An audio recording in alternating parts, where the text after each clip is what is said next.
नमस्कार। आज की सीरीज़ में हम देखेंगे कार्बन की प्रॉपर्टीज़ के बारे में देखेंगे, जानेंगे उसके बारे में कि कार्बन की क्या क्या प्रॉपर्टीज़ होती हैं। ओके।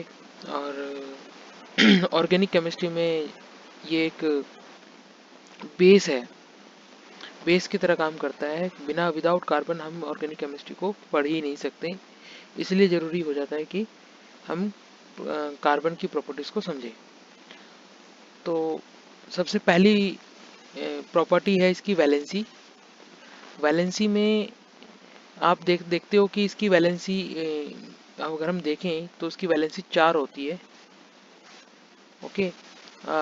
इसकी इलेक्ट्रॉनिक कन्फिग्रेशन के अकॉर्डिंग देखेंगे तो आपको क्लियर कट पता चलेगा। इसकी एटॉमिक नंबर जो होता है वो 6 होता है। तो पहले शेल में 2 आ गया और लास्ट शेल में 4 आ गया। इस 4 का मतलब ये है कि ये लूज और गेन करके अपना इलेक्ट्रॉन बॉन्ड बना सकता है किसी अदर एलिमेंट के साथ। The valency of carbon is 4, thus it can be form covalent bond. अभी covalent bond क्या होता है?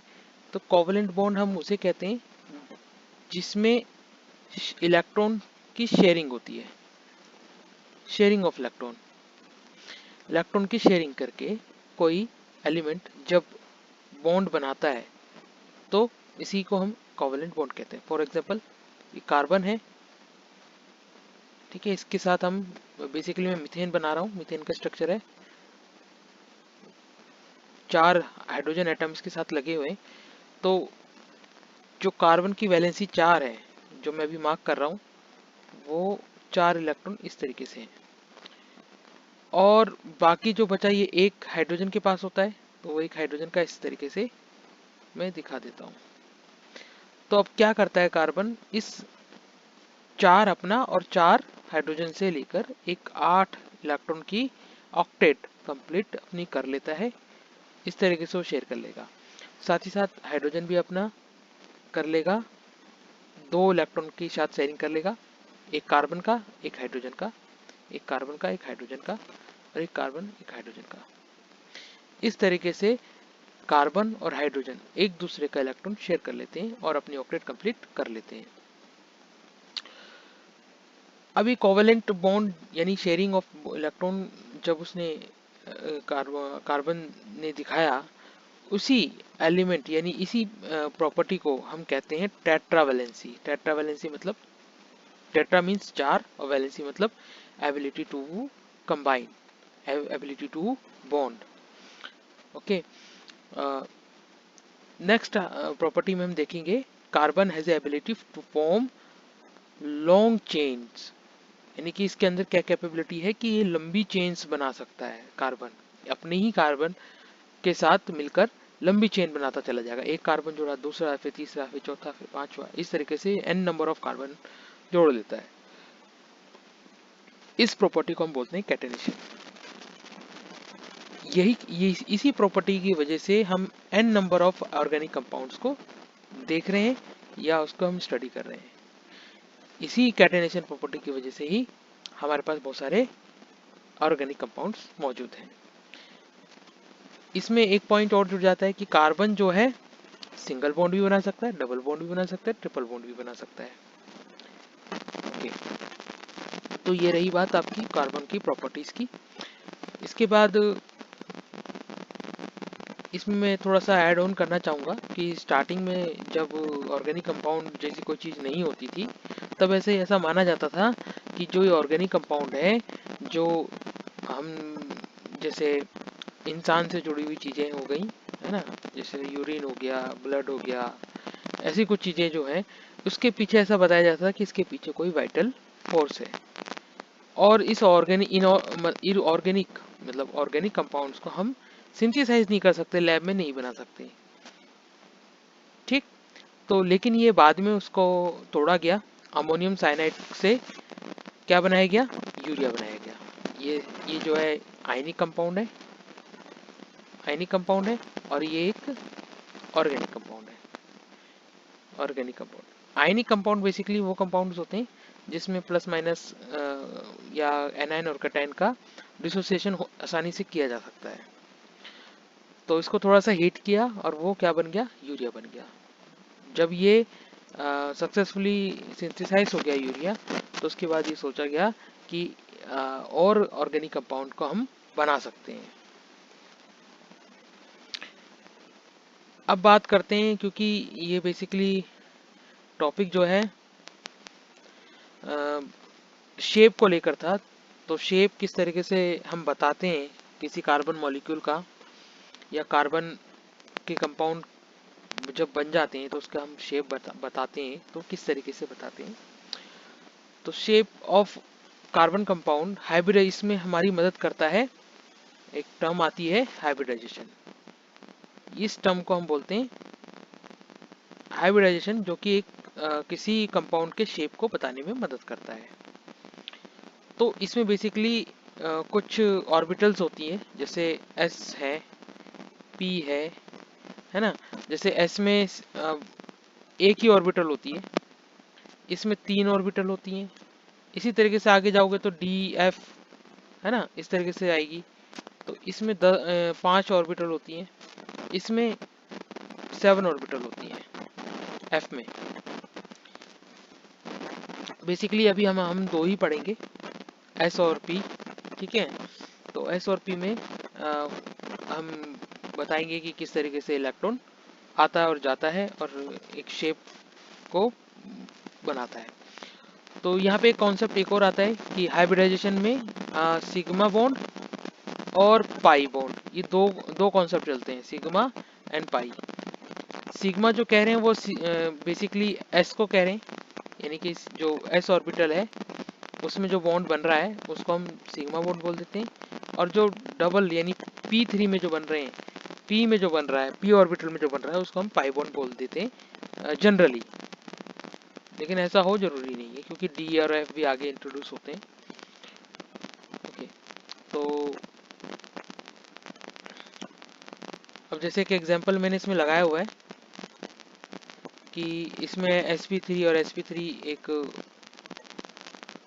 ऑर्बिटल की ओवरलैपिंग है। तो बेसिकली मैं इसमें एक s के लिए मैं बताना चाहूँगा कि s में इसका जो स्ट्रक्चर होता है, वैसे इसको हम सफेरिकल मानते हैं, सफेरिकल बोलते हैं, सफेरिकल स्ट्रक्चर एक, ठीक है। और p के लिए हम बोलते हैं कि ये कुछ इस तरीके का स्ट्रक्चर है, ठीक है। मतलब थोड़ा सा ये पोजीशन वाइज भी चेंज होता है, क्योंकि इसमें 3 आते हैं, px, py और pz। तो ये पोजीशन वाइज भी चेंज होती है, जैसे कि हमारे पास 3D स्ट्रक्चर बनता है ना, इस तरीके से। तो ये y है, ये x है और ये z है। तो यानी कि अगर p ऑर्बिटल जो है वो इस तरीके से बन रहा है तो ये px हो गया, अगर वो सॉरी py हो गया। अगर वो इस तरीके से बन रहा है, मतलब एक मिनट, इस तरीके से बन रहा है तो ये px हो गया।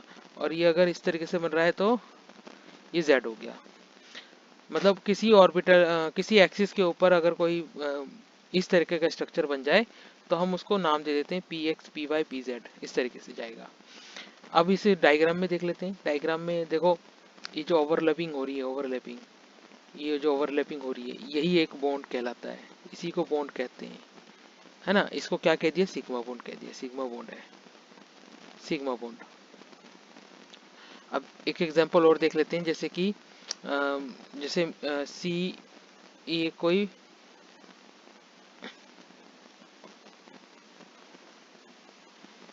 अगर मुझसे कोई पूछेगा कि इसकी हाइब्रिडेशन क्या है, ये कार्बन नंबर 1 है, ये कार्बन नंबर 2 है, तो C1 की जो हाइब्रिडाइजेशन मैं काउंट करूंगा, कैसे करूंगा, 1 सिग्मा, 2 सिग्मा, 3 सिग्मा और ये चौथा सिग्मा है।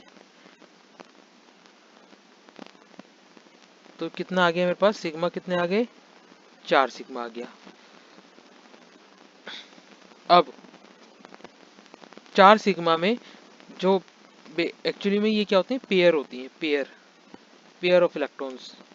तो एक ऑर्बिटल में 2 इलेक्ट्रॉन आ सकते हैं, ठीक है। तो s में मैंने अभी थोड़ी देर पहले बताया कि s में मैक्सिमम 2 इलेक्ट्रॉन आ सकते हैं, क्योंकि एक ऑर्बिटल है ना।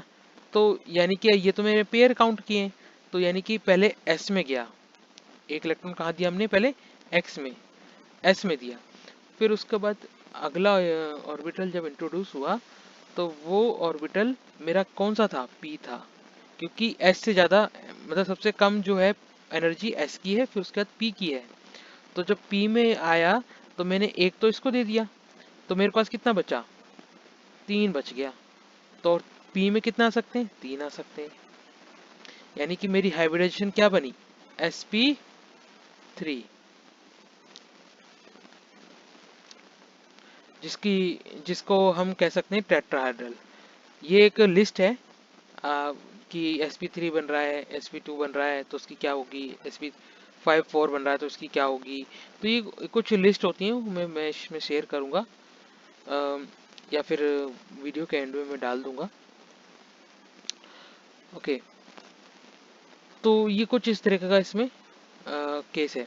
ओके, मैंने अभी जैसे अभी मैं बता रहा था sp3 हाइब्रिडाइजेशन में कैसे होगा, तो वो कुछ इस तरीके का है।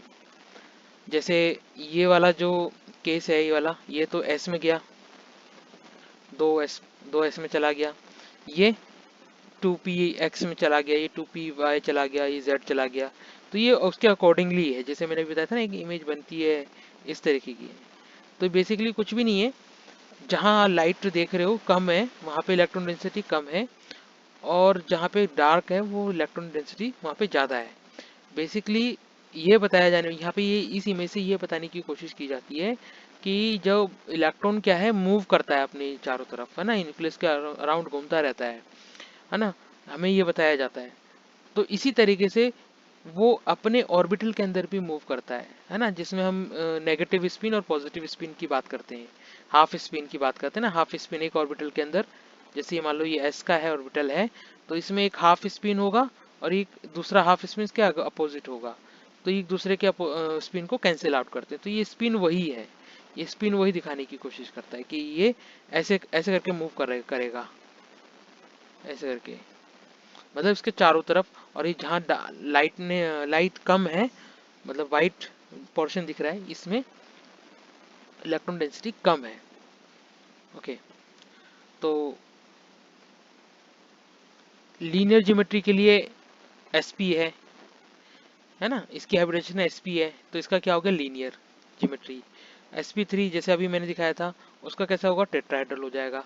उसने एक एग्जांपल भी दिया हुआ है, इसमें भी हम देख सकते हैं। स्क्वायर प्लानर है तो उसमें sp2d होना चाहिए। ओके, ट्रायगोनल बाई पिरामिडल है, उसके लिए sp3d होना चाहिए। ये एक्चुअली में जो दिखा रहा है इसका स्क्वायर प्लानर, ये ट्रायगोनल बाई पिरामिडल, डी बाद में आ रहा है ना, इसका मतलब क्या है, ये आउटर वाला है, आउटर में जाएगा। ये वैसे आगे पढ़ोगे, अभी इसको अभी यानी जितना पढ़ने की अभी इसको ज़रूरत नहीं है। बेसिकली आप sp3 पे आप उसको छोड़ सकते हो।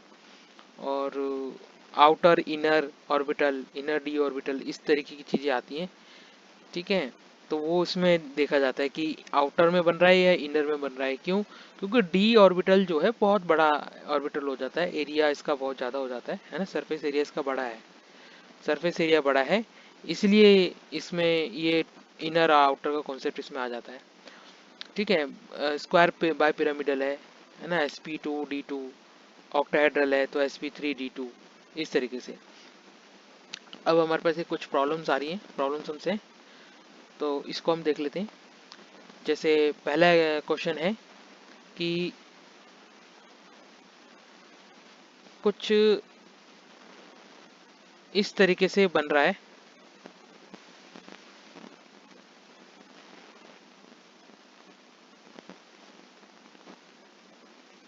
एक मिनट, ये हो गया सी, और यहाँ पे हो जाएगा डबल बॉन्ड सी के साथ, है ना, और ये आ जाएगा सिंगल बॉन्ड, ये CH3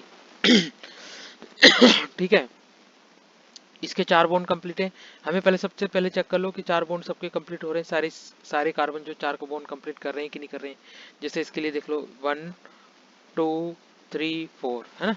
अगर मैं कार्बन नंबर 1 कह रहा हूँ, इसको 2 कह रहा हूँ, इसको 3 कह रहा हूँ, इसको 4 कह रहा हूँ, और इसको 5 कह रहा हूँ, तो काउंट करेंगे तो पहले सबसे पहले सिग्मा बॉन्ड, एक सिग्मा। अब इसमें 3 बॉन्ड है तो एक सिग्मा, बाकी 2 जो बॉन्ड बचे इसमें 2 पाई,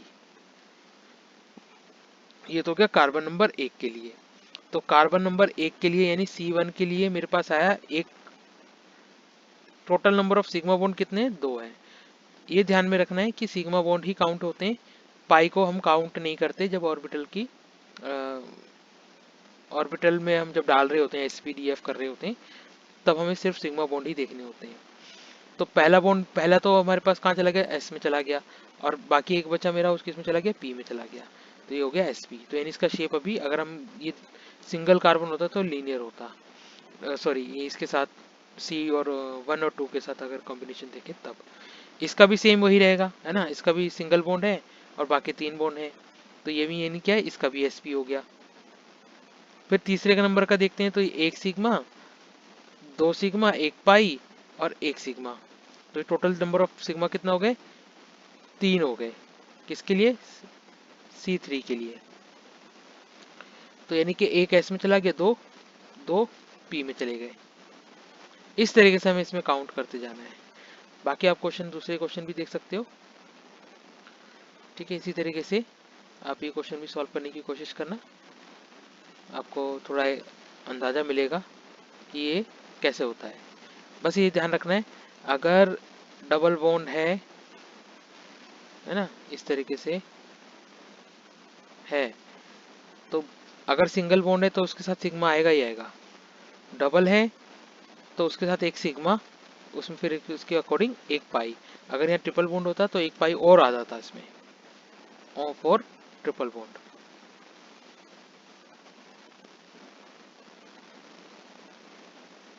ओके, आज के लिए इतना ही, बाकी मिलेंगे नेक्स्ट क्लास में। Okay, thank you.